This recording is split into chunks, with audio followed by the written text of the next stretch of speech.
एक समय की बात है। एक गांव में एक भूतिया घर था।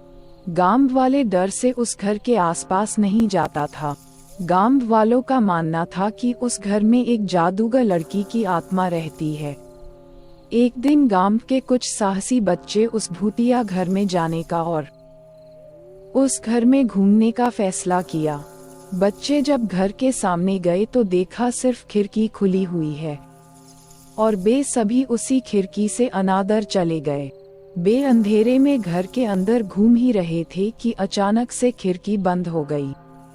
यह देखकर सारे बच्चे डर गए।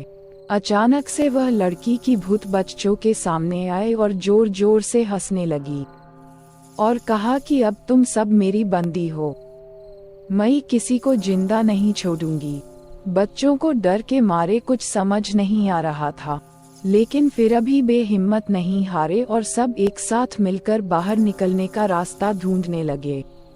ढूंढते ढूंढते एक बच्चे को एक पुरानी किताब मिला, जो कि एक जादुई किताब था, और उस किताब में एक जादुई मंत्र लिखा था जिसके उच्चारण करने से वह भूत घर से दूर भाग सकती थी।